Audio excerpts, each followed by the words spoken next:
Écoutez Isabelle Maréchal, c'est tendre l'oreille à de l'information juste, livrée avec une ouverture authentique. Isabelle Maréchal. On va parler de notre capacité, en fait, j'espère qu'on est capable de ne rien acheter de superflu pendant une certaine période. Je dis une certaine période, je laisse ça ouvert. Alors, c'est au choix. Il y a toutes sortes de mouvements en ce moment, puis ce sont des mouvements qui sont assez viraux sur en toutes sortes de plateformes, notamment TikTok, on vient d'en parler.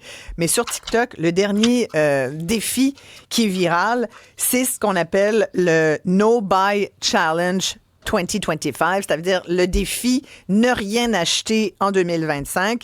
C'est viral, pourquoi? Parce que ça vient nous chercher. Moi, ça m'a tout de suite, quand j'ai vu ça, je me suis dit, oh mon Dieu, est-ce que je serais capable de faire ça? Pendant un an, vous n'achetez rien de superflu. J'ai posé la question sur mes amis, sur Facebook, sur mes plateformes, mes réseaux sociaux. Puis les gens disaient, ouais, ça veut-tu dire t'achètes plus de papier de toilette, t'achètes plus de bouffe? Ben non, on comprend que t'achètes rien de superflu, c'est-à-dire... Tu sais, des fois, on le sait, là, quand on va magasiner, c'est pour se faire du bien. Là. Tu sais, le magasinage du jeudi soir, du vendredi, du samedi, on le mérite. Tu sais, on s'achète un petit nanane parce que ça nous fait du bien à l'âme. On le sait, on l'a tous fait, puis on le fait encore. Malheureusement, ben là, janvier, c'est la période des comptes. Là, votre grande facture de vos dépenses du temps des fêtes va vous sauter d'en face. Et là, vous dites, peut-être finalement que je devrais faire ce défi-là. C'est pas simple. Je vous dis, un an, il y a aussi le mois de janvier. Vous pouvez prendre Tu sais, des fois, essaye-le une semaine, juste pour voir si tu es capable de le faire. Je vous pose la question. Êtes-vous d'accord pour tenter la chose? Ne rien acheter de non-nécessité, là. Rien qui n'est pas nécessaire. Si vous avez besoin de choses absolument, bien, vous le faites. Ça compte pas là, dans le défi.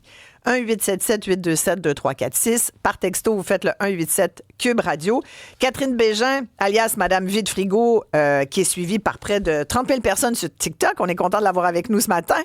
Elle a essayé le défi. Bonjour. Bonjour, Catherine. Vous avez essayé.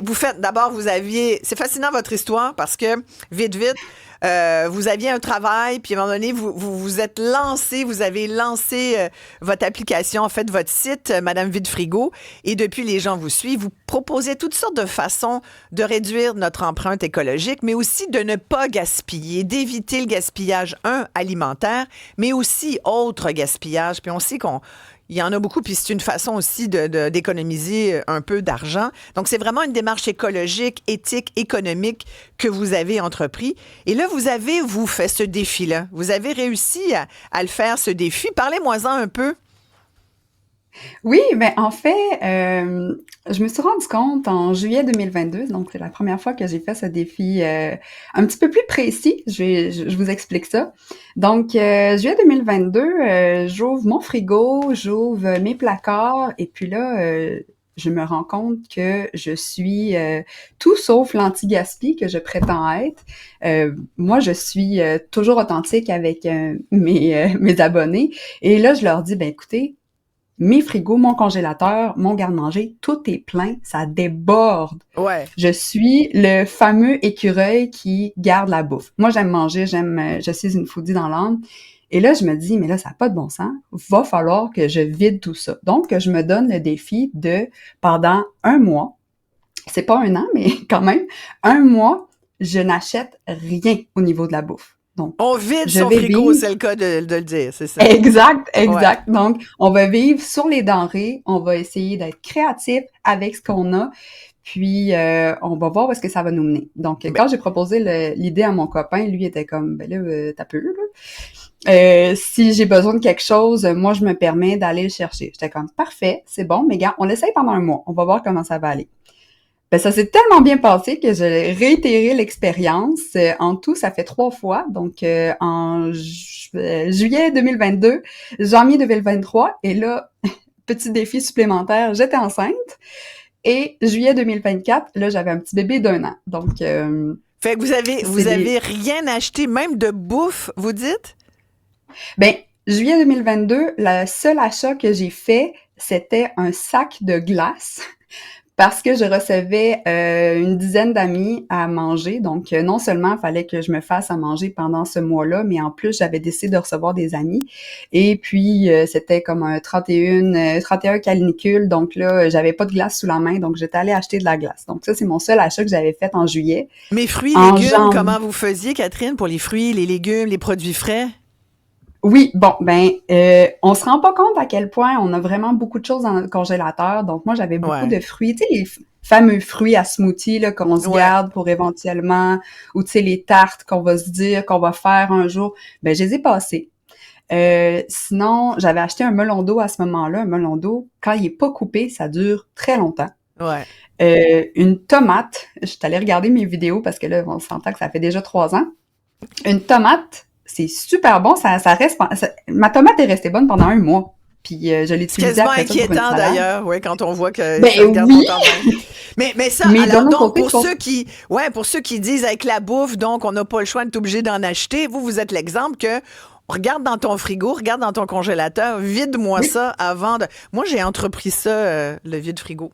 Aussi parce que, Mais mon Dieu, Mais je pense qu'en plus, depuis la pandémie, on est encore plus dans on a peur de manquer. Mais ce qui m'intéressait aussi, particulièrement par rapport au No Buy January, là, on n'achète rien en janvier. Je cherchais une façon en français de le dire. J'ai dit, puis je me suis dit, on va appeler ça en janvier, c'est pour économiser. En janvier, on est serré. Enfin, bref, il fallait que ça rime.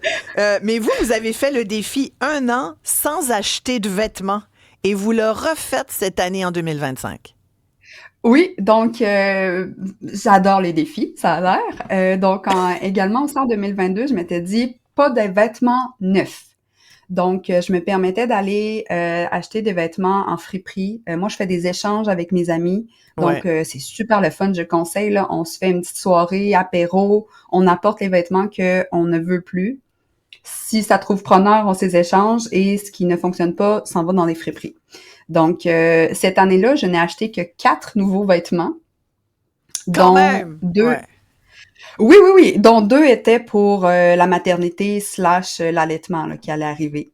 Puis, là, cette année, je veux recommencer. Donc, je suis en train de faire l'inventaire justement de ma garde-robe pour avoir une idée de qu'est-ce qu'on a. Parce que souvent, c'est ça aussi. Autant avec la bouffe, c'est une question de comment bien conserver les aliments pour Voilà.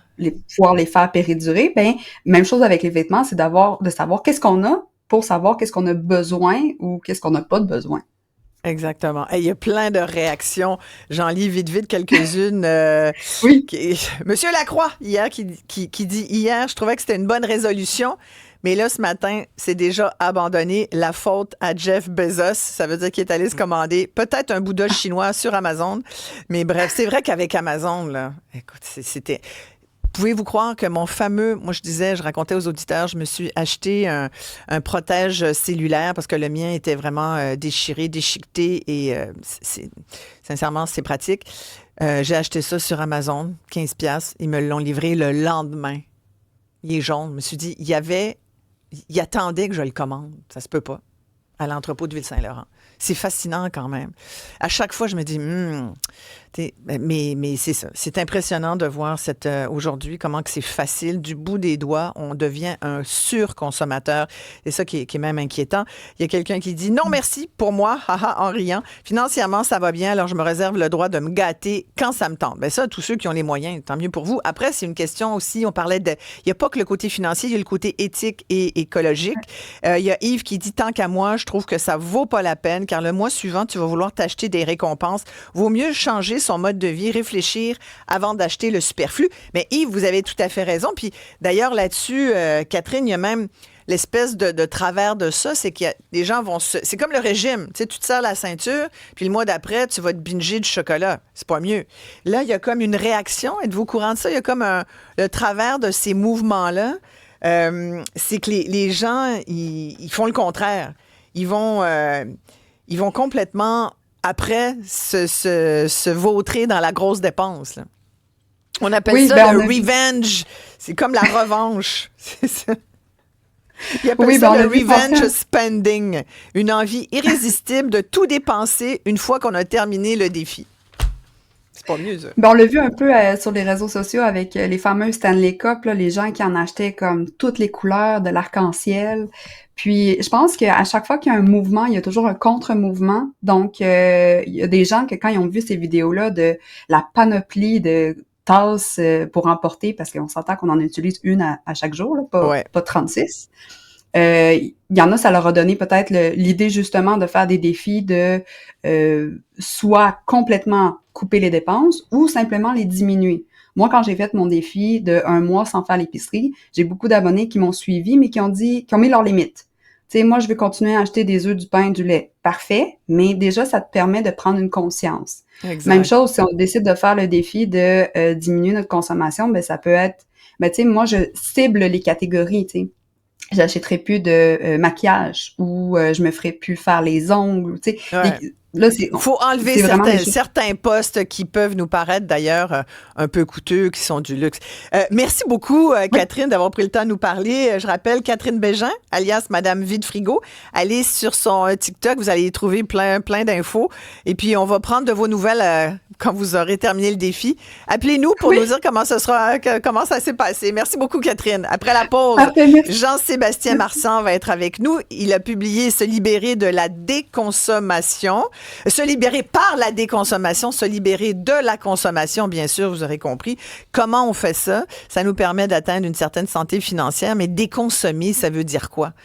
On est bon pour consommer, surconsommer, on fait ça régulièrement. Déconsommer, et c'est un vrai verbe, j'ai vérifié dans le dictionnaire. À tout de suite, tout le monde.